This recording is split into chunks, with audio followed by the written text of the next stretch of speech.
The city always had a heartbeat, a low, constant thrum of subways, traffic, and millions of lives.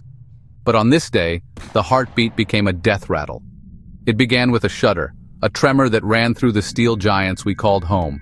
Glass rained down in deadly sheets as people looked up, confusion turning to horror. The sky turned a sickly gray as the first tower fell with a groan that tore the air. Steel twisted, concrete pancaked, and a monstrous cloud of debris billowed through Manhattan. Panic spread like a virus. One scream became a chorus, a lone runner a stampede. The city's order vanished, replaced by primal flight. People poured from buildings, abandoning everything, desperate to escape the falling sky.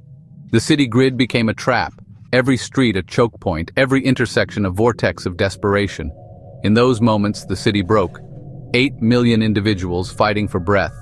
The sounds were overwhelming, collapsing structures, shattering glass, and the rising crescendo of human screams. This was not the New York of dreams, but a concrete jungle where survival was the only rule. The sirens began as a distant cry, then multiplied into a single, unbroken wail of citywide distress. It was a symphony of failure, each siren another voice admitting defeat. Official voices crackled through radios. This is not a test. Seek shelter. Avoid tall buildings. The advice was impossible. Manhattan is nothing but tall buildings and open spaces. The warnings felt like a cruel joke read into a void of chaos. The dust cloud settled into a gritty fog, turning midday into haunted twilight.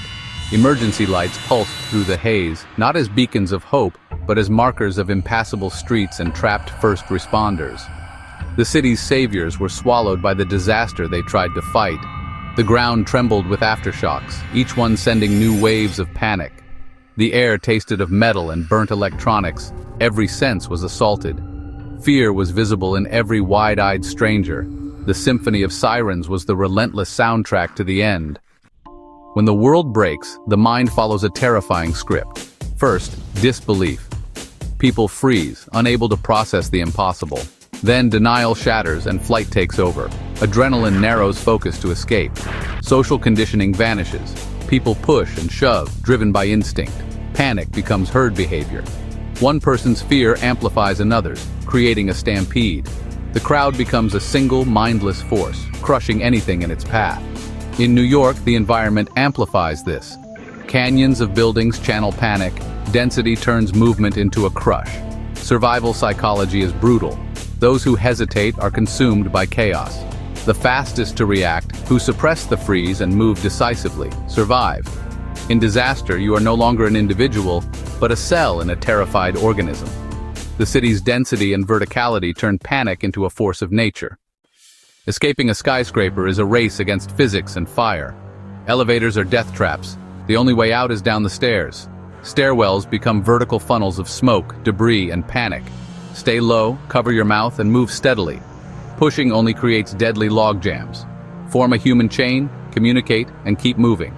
Be ready for blocked paths. Collapsed floors or fire may force you to find another way. Reaching the street trades one hell for another, the horizontal maze. The streets are rivers of people, all flowing away from disaster. Move with the current, but stay on the edges to avoid the crush. Hug building walls, duck into doorways if needed, and avoid main avenues. Watch for dangers above. Falling glass, debris, collapsing facades. Progress, not speed, is the goal. Steady, aware movement is survival. The only strategy: think like a survivor, not a commuter. Survival in an urban apocalypse is a mental game. Preparedness is key. Have a go bag with essentials: water, food, first aid, mask, flashlight, radio. Mental fortitude matters most. Control your fear and practice situational awareness. Know your building's exits, map escape routes, and always locate the stairs. Preparation builds instinct, so you act automatically when panic hits. The strategy: assess, move, shelter.